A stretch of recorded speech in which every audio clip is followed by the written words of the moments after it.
For the last few years, Kumar Rocker has seen his name as the favorite to go number 1 in the 2021 MLB Draft, with nasty stuff that includes a mid-90s fastball as well as a wipeout slider, a big frame, as well as a great track record that includes a no-hitter as a freshman in an elimination game in the Super Regionals against Duke. There was no reason he would not be the consensus number 1 pick. However, other factors have started to come into play, and we are seeing Kumar start to slide down some draft boards. This doesn't mean it's all doom and gloom, however. It could actually mean that Kumar Rocker could be one of the biggest draft steals of all time.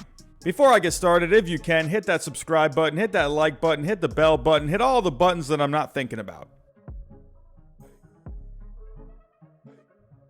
As of right now, in Baseball America's latest mock draft, they have Kumar Rocker going number 7 overall to the Royals, and MLB.com has him going number 6 overall to the Diamondbacks. This is crazy to think due to the fact that he's been atop draft boards for over 2 years now. Other factors have come into play though, with the first being that he's been getting hit around a bit more this season. While he is having a very good season, posting a 12-3 record with a 2.65 ERA and over 13 strikeouts per 9, his velocity was down in the early part of the season, and he's given up 5 or more runs in 3 of his starts this year, which has scouts wondering how consistent he can be at the major league level. There's also the fact that he's still getting a feel for his changeup, as he hasn't thrown it very much, has average command with it at best, and it hasn't been a great pitch for him movement wise. One thing Rocker has going for him though is he plays for Vanderbilt, who usually go deep into the College World Series. This gives Rocker more time to show scouts what he can do on the big stage.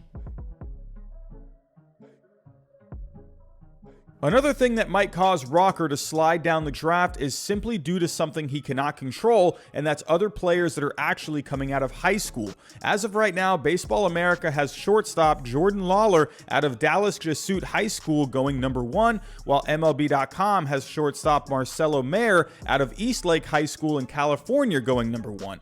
As of right now, Lawler, who draws comparisons to Bobby Witt Jr., has a 60 hit tool, a 55 power tool, a 60 run tool, and a 60 arm. He already has a mature approach at the plate as well as a short compact swing. As for Mayer, he possesses a 60 hit tool, a 55 power tool, a 60 arm, and 55 fielding, along with a 50 run tool. He compares a lot to Corey Seager according to some scouts. While Lawler has a 60 hit tool and 55 power tool as well, scouts think Mayer is the best overall hitter in the draft. With shortstop being a premium position, it makes sense that teams might want to jump on one of these shortstops, leaving Kumar more likely to fall down further in the draft. Another thing to take note of is there is also Henry Davis, a catcher out of Louisville, who already has a very good offensive game, shown with a 55 hit tool and power tool, as well as a plus arm.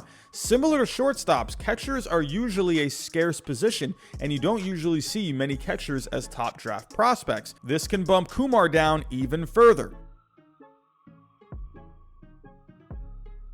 Last but not least, Kumar Rocker's own teammate Jack Leiter might cause Kumar to fall down further in the draft, as Leiter is projected to go in the top 5 in both Baseball America's mock draft and MLB.com's.